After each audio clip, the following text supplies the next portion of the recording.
रास्ता है बड़ा कठिन पर हिम्मत ना हारे। जैसे भजनों के माध्यम से या हमारे विभू ने भी बहुत सुंदर एक भूमिका बना दी है कि समय क्वेश्चन आंसर में कैसे इसने कई प्रश्न किए।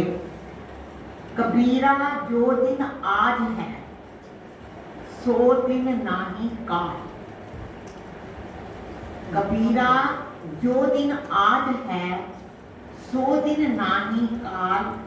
चेत सके तो चेत ले, चेत सके तो चेत ले, मौत खड़ी है काल। आज नहीं तो कल उसका सामना करना ही है। तो अच्छा यही है कि आज चेतन चेत प्रभु चिंतन में। अब फिर बात आती है कि हमारा जैसे प्रश्न आता है, आजकल आपने देखा होगा कि 16 तारीख को पौराणिक गुरु देवकी नंदन जी ने सनातन के ऊपर बहुत बड़ा एक संगठन किया है, जिसमें उन्होंने लोगों को प्रोत्साहित किया है कि सब सनातनी निकलकर बाहर आओ। और वह मैंने देखा कि वो बहुत अच्छी तरह से वहाँ पर संगठन हुआ। सन्यासियों की हजारों की संख्या में लोग वहाँ दिल्ली में खड़े हुए। अब हमें पता है कि हम जन्म से ब्राह्मण हैं, शूद्र हैं, कैसे हैं। और कल मैं दिल्ली के वेद संस्थान के वेद देव जी बड़ा अच्छा वो करते हैं, उनका प्रवचन सुन रही थी। तो उन्होंने ये बताया कि कैसे हम हिंदू हैं। हिंदू हमारी संस्कृति सिंधु घाटी से चलती चलती चलती चलती आगे आई। महाभारत तक ये ठीक चलती रही, लेकिन महाभारत के युद्ध के पश्चात जब इसमें परिवर्तन आया तो ये विच्छृंखल हो गई। इसमें कई जातियां निकल गई और फिर ये जो आर्य रूप था एक मनुष्य का, वो आर्य रूप से हिंदू में आ गया।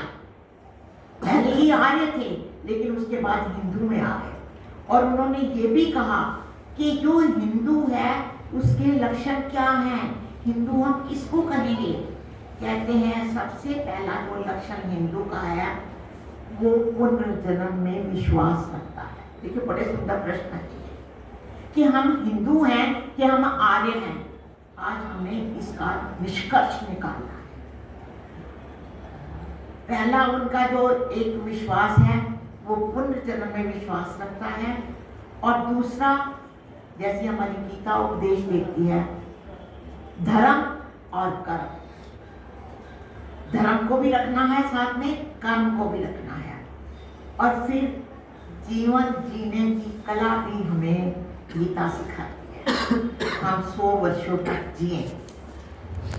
अब देखो कहते हैं ना, हिंदू आज कमजोर माना जा रहा है। क्यों? क्योंकि वो स्वभाव से बड़ा नर्म है, किसी को दुख नहीं देता, सर्व धर्म सम्मान करता है, वो सर्व धर्म सम्मान करता है। आज हम ये कहें कि ये धर्म बड़ा है या वो धर्म बड़ा है, हम हिंदू ही आपस में बढ़ चुके हुए हैं। क्योंकि वो कहेगा मेरा धर्म बड़ा है, मेरा धर्म बड़ा है। हम वैदिक संस्कृति, जो वैदिक धर्म एक सनातन की धर्म चल रहा था, हम उस सनातन धर्म से वैदिक को छोड़ के सनातन धर्म तक तो आए हैं, लेकिन हम अभी भी आर्य नहीं बने। और फिर कहते हैं कि हम हिंदू विशेषण हैं। आर्य कब बनेंगे? जब हम आर्य की भूमिका में किसी में भेदभाव नहीं समझेंगे और आर्यत्व में, आर्य के जो गुण हैं, किसको आर्य कहते हैं, वो किसी में भेदभाव नहीं रखता, अपना पूरा जैसे अष्टांग योग के माध्यम से अपना जीवन व्यतीत करता है। तो इस तरह से अगर हम इसको ध्यान में रखते हैं तो मेरे मन में बड़े साथ से 4 शब्द आते हैं कि हम आर्य तो नहीं बने, हिंदू तो बन जाए। और हिंदू बनने के लिए सबसे पहला अगर कोई एक सीढ़ी है, वो सत्य को धारण कर। हमारे ऋषि ने भी कहा है कि सत्य विद्या और जो पदार्थ विद्या से जाने जाते हैं उनका आदि मूल परमेश्वर है। अगर हम जीवन में, अपने अध्यात्म में, अपने कर्म में, अपने व्यवहार में एक सत्य को धारण कर ले तो हमारा जीवन सफल होने में कोई शंका नहीं करेगा। अब एक सा तो सत्य हो गया और दूसरा सा मैं ये कहूंगी कि आप स्वाध्याय करो। स्वाध्याय बहुत बड़ी एक चीज है। स्वाध्याय करने के बाद हम अगर उसको ध्यान से निष्कर्ष तक निकलते हैं तो हमें खोजी बन जाते हैं। हम खोज को प्राप्त कर सकते हैं कि हमें क्या लेना है, क्या छोड़ना है। अगर हमें उसमें समझ नहीं आती तो ये तीसरा सा है, सत्संग।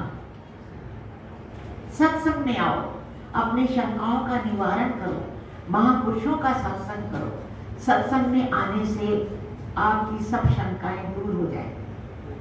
और फिर सबसे बड़ा, और वो जो विद्वान नहीं है, सिर्फ थोड़ा सा शारीरिक बल रखते हैं, तो मैं कहती हूँ चौथा सत्य जो है वो सेवा। सेवा बहुत बड़ा धर्म है। हम सेवा से कतराते हैं, लेकिन जब तक इस शरीर में बल है, चाहे वो घर में पुरुषों की सेवा करो, चाहे यहाँ सत्संग में आके हमारे सुधीर जी इस सेवा में संलग्न रहते हैं। वो कोई और कार्य करे या ना करे, लेकिन सेवा भाव से वो सेवा करके जाते हैं। तो ये चार साथ जो हम अपने जीवन में अगर अपना लेते हैं तो हमारा जीवन एक हिंदुत्व की तरफ चलता है। अभी आर्य की तरफ नहीं गए हम। आर्य की तरफ जाने के लिए हमें बहुत सारी परीक्षाओं में से गुजरना पड़ेगा। अब